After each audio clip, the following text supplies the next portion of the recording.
What the heck? They deactivated my bank account in Singapore? Ridiculous! Ridiculous!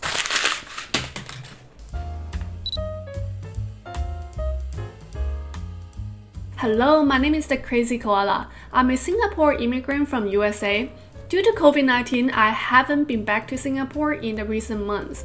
Last week, I logged into my bank account and I found out that my bank account was deactivated. I emailed my bank. They told me any account without debit transaction in the past 6 months will be automatically deactivated. So my next step was try to reactivate and make a transaction. Then I couldn't reactivate it by myself. After many emails with my bank, no one solved my problem. Do I have to fly back to Singapore to solve this problem? Is this the only solution? So what I'm going after in this video? I'm going to talk about my experiences dealing with strict laws and how I adapt to such inflexibility in Singapore as a free American spirit. So don't forget to hit the like button and subscribe if you want to see more videos about my Singapore international experiences and personal development topics. Singapore is known to have very strict rules and laws. For sure, there are pros and cons having strict rules. It's helping the society more organized, safer, and cleaner. No doubt about it. But as an immigrant coming from the US, which is a country that is named to be land of freedom, drastically different from Singapore in this regard, how do I adjust to all these differences? Well, it's definitely not easy at the beginning. So in the US, you can see police or security patrolling around, or they often in emergency car driving through.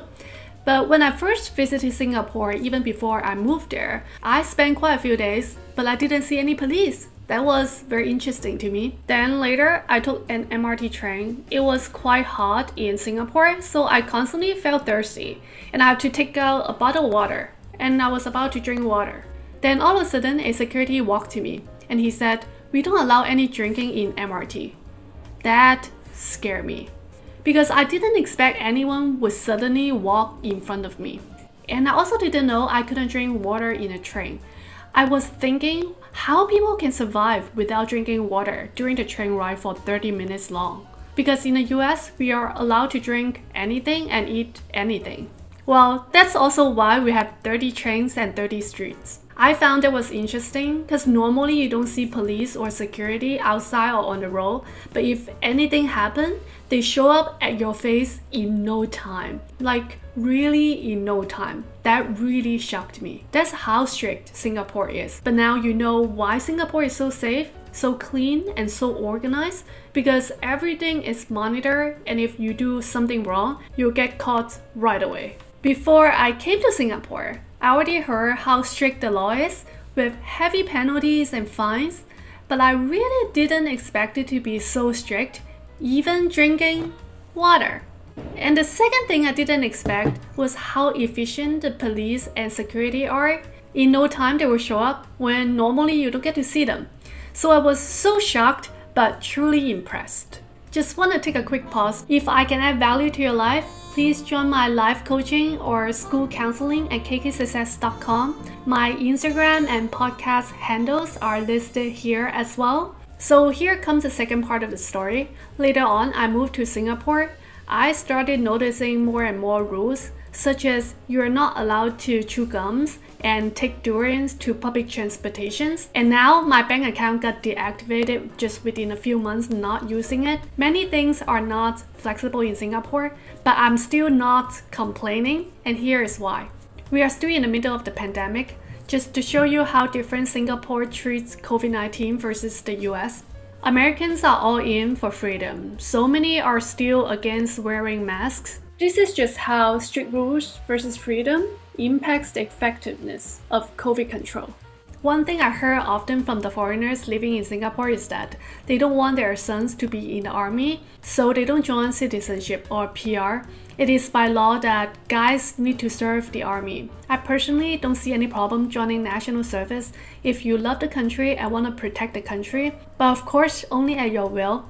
If you don't like the strict laws, No one is going to force you to join citizenship or PR. Now, after living in Singapore for a few years, I've gotten used to most of the strict rules and laws, but I still feel frustrated with the old school banking system in Singapore. They are not so flexible at all. I still need to deal with my bank account that has been deactivated, and I still need to use this freaking token to log into my bank account that I've never used with any of my US banks.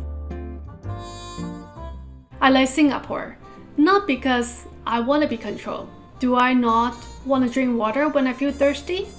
Do I not feel frustrated when my bank account got deactivated and causes me so much trouble?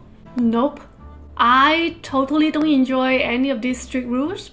Especially, I was so used to all this freedom as an American citizen. I like living in Singapore because I see the pros of having strict rules outweigh the cons. It gives me a safer place, a cleaner place to live in. This removed a lot of headaches that would have otherwise created for me as a single lady. You know, sometimes when you have too much freedom, there may be more crimes, then you can walk outside alone.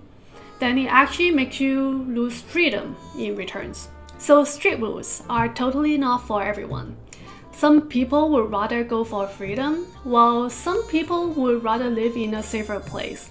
So what's your thoughts? What's your experiences with strict rules or freedom? Would you rather live in a country like this or differently?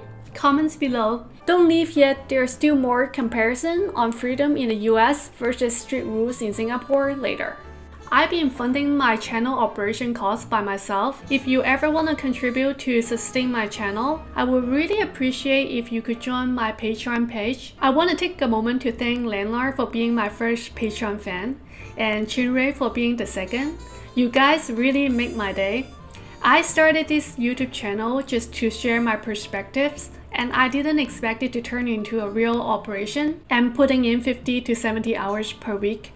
I never thought that I would feel happier with this $10 support than any dollar that I make in my previous job. It made me feel I'm not doing all this alone by myself. So thank you so much for your support. I'll leave some useful links and bonuses in the description box below. I hope to see you on my Patreon page and the comment section below. Bye bye. Are you going to allow the government to tell you you have to wear a mask?